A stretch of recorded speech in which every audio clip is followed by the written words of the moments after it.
Hey guys, எல்லாரும் சூப்பரா இருக்கீங்கன்னு நினைக்கிறேன். நம்ம எல்லாரும் தூங்கி எந்திரிச்சோம்னு நினைக்கிறது என்னன்னா, இன்னைக்கு டேல வந்து இதை பண்ணணும், அதை பண்ணணும், இந்த வேலையை முடிக்கணும், அந்த வேலையை முடிக்கணும் அப்படின்னு நிறைய பிளான் பண்ணிட்டே இருப்போம். ஆனா அதுல ஒரு வேலையும் செஞ்சிருக்க மாட்டோம். அதுக்குண்டான காரணம் என்னன்னு பாத்தீங்கன்னா ப்ரோகாஸ்டினேஷன்.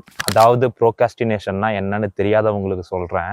ப்ரோகாஸ்டினேஷன்னா நமக்கு இருக்க வேலையை உடனே செய்யாம நாளைக்கு பார்த்துக்கலாம் இல்ல அப்புறம் செஞ்சுக்கலாம் அப்படின்னு தள்ளி போறதுக்கு பேர் தான் ப்ரோகாஸ்டினேஷன். இந்த ப்ரோகாஸ்டினேஷன் பிரச்சனை வந்து நமக்கு இருக்க இம்பார்ட்டன்ட் டாஸ்க்கை கூட கடைசி நேரத்துல தான் பண்ண வைக்கும். அப்படி பண்றதுனால ஒரு இன்வால்வ்மெண்ட்டே இல்லாம கடைசி நேரத்துல இந்த வேலையை செய்யறதுனால சரி ஏதோ பண்ணி முடிக்கணுமே அப்படிங்கிறதுக்கோசரம் தான் ஒரு சில வேலையெல்லாம் நம்ம வந்து செய்வோம் இந்த ப்ரோகாஸ்டினேஷன் பிரச்சனைனால.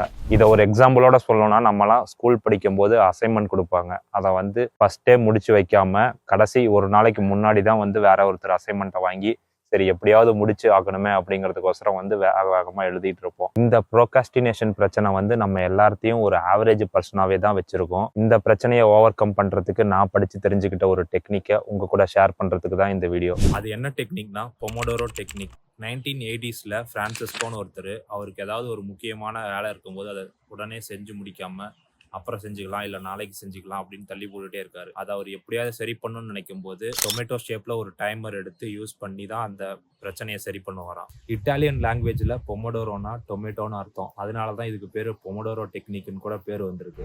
சரி, இந்த டெக்னிக்கை நம்ம எப்படி யூஸ் பண்றது? இந்த டெக்னிக்கை யூஸ் பண்றது ரொம்பவே சிம்பிள் தான். சரி, ஃபர்ஸ்ட் இந்த டெக்னிக்கை யூஸ் பண்றதுக்கு 25 மினிட்ஸ் 25 மினிட்ஸ் 25 மினிட்ஸ் 25 மினிட்ஸ் அப்படி சொல்லி 4 25 மினிட்ஸ் டைமர் செட் பண்ணிக்கணும். ஒவ்வொரு 25 மினிட்ஸ் இடையிலேயே 5 நிமிஷம் பிரேக். கடைசி 25 மினிட்ஸ்க்கு அப்புறம் ஒரு 15 மினிட்ஸ் பிரேக். இந்த ஃபர்ஸ்ட் 25 மினிட்ஸ் சேர்ந்தது தான் ஒரு பொமோடோரோன்னு சொல்லி அந்த ஆத்தர் சொல்றாரு. நீங்க எந்த ஒர்க்கை பண்ணணும்னு நினைக்கிறீங்களோ அந்த ஒர்க்கை ஒரு பேப்பர்ல சின்னதா நோட் பண்ணிக்கிட்டு ஃபர்ஸ்ட் 25 மினிட்ஸ்க்கு எந்த டிஸ்ட்ராக்ஷன்ஸும் இல்லாம நீங்க அதுல ஒர்க் பண்ணணும். ஃபார் எக்ஸாம்பிளுக்கு நீங்க அசைன்மெண்ட் எழுதுறீங்கன்னு வச்சுக்கோங்க. உங்க போன்ல நோட்டிபிகேஷன் ஆஃப் பண்றதுன்னா ஆஃப் பண்ணிக்கோங்க, இன்டர்நெட் ஆஃப் பண்ணுறதுனா ஆஃப் பண்ணிக்கோங்க. எல்லா டிஸ்ட்ராக்ஷன்ஸையும் தள்ளி வச்சுட்டு அந்த ஃபர்ஸ்ட் 25 மினிட்ஸ் ஃபோக்கஸ்டாக ஒர்க் பண்ணணும். அப்படி பண்ணாதான் வந்து ஃபர்ஸ்ட் அந்த ஒரு பொமோடோரோ வந்து கம்ப்ளீட் ஆகும். அதை பண்ணிட்டு அப்புறமேட்டு நீங்கள் ஒரு 5 நிமிஷம் பிரேக் எடுத்துக்கலாம். இப்போ நீங்கள் ஃபர்ஸ்ட் 25 மினிட்ஸை சக்ஸஸ்ஃபுல்லாக முடிச்சிட்டிங்கன்னா 5 நிமிஷம் பிரேக் எடுத்துட்டு மறுபடியும் செகண்ட் பொமோடோரோ தேர்ட் பொமோடோரோ இது ரெண்டுலையும் வந்து கான்சென்ட்ரேஷனாக வந்து ஒர்க் பண்ணுங்க. ஃபர்ஸ்ட் செகண்ட் தேர்டு மூணையும் முடிச்சிட்டிங்கன்னா அடுத்தது 5 மினிட்ஸ் பிரேக் எடுத்துட்டு அடுத்தது 4வது செஷனில் ஒர்க் பண்ணுங்க. 4 செஷனும் நீங்கள் சக்ஸஸ்ஃபுல்லாக கான்சென்ட்ரேஷனோட ஃபோக்கஸ்டாக ஒர்க் பண்ணி முடிச்சிட்டிங்கன்னா 15 மினிட்ஸ் வந்து பிரேக் எடுத்துக்கலாம்னு சொல்லி இந்த ஆத்தர் சொல்கிறாரு. அப்படி நீங்கள் ஒவ்வொரு செஷனுக்கு நடுவுலையும் 5 மினிட்ஸ் பிரேக் எடுக்கும்போது நீங்கள் இன்டர்நெட் யூஸ் பண்ணுறது, உங்கள் ஸ்மார்ட் ஃபோனை யூஸ் பண்ணுறது, டிவி பார்க்குறது இதை வந்து நீங்கள் பண்ண வேணாம் அப்படின்னு சொல்லி சொல்கிறாரு. ஏன்னா நீங்கள் ஃபஸ்ட்டு ஒரு 5 நிமிஷம்னு சொல்லி தான் பார்ப்பீங்க. அது அப்படியே டைம் இழுத்துட்டே போய் உங்களை ஒரு ½ அன் ஹவர் வந்து உங்களை ஃபோன்லேயே வந்து மூழ்கடிச்சிடும் அப்படின்னு சொல்லி அவர் சொல்கிறாரு. இன்னொரு முக்கியமான விஷயம், நீங்கள் ஒவ்வொரு 25 மினிட்ஸ்லையும் ஃபோக்கஸ்டாக ஒர்க் பண்ணுறப்போ டைமை செட் பண்ணிவிட்டு நீங்கள் அந்த வேலையை செய்கிறப்போ 25 மினிட்ஸ் ஆயிடுச்சா 25 மினிட்ஸ் ஆயிடுச்சான்னு சொல்லி செக் பண்ணிட்டே இருக்காதீங்கன்னு சொல்லியும் ஆத்தர் சொல்றாரு. ஏன்னா நீங்க 25 மினிட்ஸ் ஆயிடுச்சான்னு பார்த்துட்டே இருந்தீங்கன்னா நீங்க உங்க ஒர்க்ல கான்சென்ட்ரேஷன் பண்ண மாட்டீங்க. இந்த டைம்ல தான் கான்சென்ட்ரேஷன் பண்ணிட்டு இருப்பீங்க அப்படின்னு சொல்றாரு அவரு. இந்த மாதிரி டைமரை வந்து நீங்க அடிக்கடி செக் பண்ணாம இருக்கிறதுக்கு பிளே ஸ்டோர்ல இருந்து பொமோடோரோ டைமர் அப்படிங்கிற அப்ளிகேஷன் இன்ஸ்டால் பண்ணி யூஸ் பண்ணி பாருங்க. இப்படி இந்த டைமரை டவுன்லோட் பண்ணி யூஸ் பண்றப்போ நீங்க எஃபிஷியன்ட்டாவும் கான்சென்ட்ரேஷனோட அந்த 25 மினிட்ஸ் வந்து எந்த டிஸ்ட்ராக்ஷன்ஸும் இல்லாமல் ஒர்க் பண்ண முடியும். இப்படி தான் வந்து இந்த பொமோடோரோ டெக்னிக்கை வந்து யூஸ் பண்ணணும். இந்த டெக்னிக்கை ஃபர்ஸ்ட் கேட்கும்போது இந்த டெக்னிக்லாம் வந்து ஒர்க் அவுட் ஆகுமா, இது பார்க்க ரொம்ப சிம்பிளாக இருக்கே அப்படின்னு நான் நினச்சேன். ஏன் டவுட் வந்துச்சுன்னா, இப்போ நம்ம ஒரு ஒர்க்கில் இன்ட்ரெஸ்டடாக வேலை செய்யும் போது கண்டினியூவாக அதை நம்மளால் பண்ண முடியும். எதுக்கு இடையில 5 நிமிஷம் பிரேக் விட்டுட்டு அந்த கண்டினியூவாக வந்து பிரேக் பண்ணணும் அப்படின்னு சொல்லி எனக்கும் தோணுச்சு.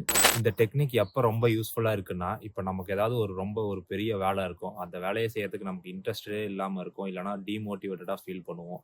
அந்த டைமில் வந்து இந்த டெக்னிக் வந்து நல்லாவே ரொம்ப யூஸ் ஆகும். ஏன் இந்த டெக்னிக் வந்து ப்ரோகாஸ்டினேஷனுக்கு ரொம்ப ஹெல்ப்ஃபுல்லாக இருக்குன்னா, நம்ம எல்லாரும் ஒரு வேலையை செஞ்சு முடிக்காம இருக்கிறதுக்கு 2 காரணம் தான் இருக்கும். அது என்னன்னா, இந்த வேலை வந்து ரொம்ப பெருசா இருக்கே அப்படிங்கறதுனால வந்து அந்த வேலையை செய்யாம இருப்போம். அப்படி இல்லைன்னா இந்த வேலையை செஞ்சு முடிக்க ரொம்ப டைம் ஆகுமே அப்படிங்கறதுனாலையும் வந்து ஒரு வேலையை நம்ம செய்யாம இருப்போம். இந்த 2 காரணத்தினாலதான் வந்து நம்ம ப்ரோகாஸ்டினேட் பண்ணிக்கிட்டே இருப்போம். பெரிய டாஸ்க்ன்ற ஃபீலிங்கும் அதிகமாக டைம் ஆகுமே அப்படிங்கிற சோம்பேறித்தனமும் போயிருச்சுனாலே வந்து ஈஸியாக ப்ரோகாஸ்டினேஷனை வந்து ஓவர் கம் பண்ணிடலாம். இந்த பொமோடோரோ டெக்னிக்கை யூஸ் பண்ணுறப்போ எவ்வளோ பெரிய வேலையாக இருந்தாலும் நம்ம அந்த வேலையை 25 நிமிஷத்துக்கு தான் செய்ய போகிறோம் அப்படிங்கிற ஒரு மைண்ட் செட்டுக்கு வந்துடுவோம்.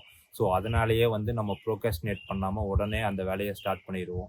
இந்த டெக்னிக்கை யூஸ் பண்ணி ஃபர்ஸ்ட் 25 மினிட்ஸ் வந்து நம்ம வேலை செய்கிறப்போ அந்த 25 மினிட்ஸில் நமக்கு எந்த ரிசல்ட்டுமே கிடைக்கலனாலும் அந்த வேலையை நம்ம ஸ்டார்ட் பண்ணிட்டோமேங்கிற ஒரு சாட்டிஸ்ஃபேக்ஷன் இல்லை ஹாப்பினஸ் வந்து நமக்கு கிடைக்கும். அந்த மொமெண்டமை வச்சே வந்து நம்ம அடுத்தடுத்தது ஈஸியாக ப்ராக்ரஸ் பண்ணிகிட்டே போகலாம். ஸோ இதுதாங்க எஸ் பொமோடோரோ டெக்னிக். இதுதான் நான் உங்ககிட்ட ஷேர் பண்ணணும்னு நினச்சது. அவ்வளோதான்.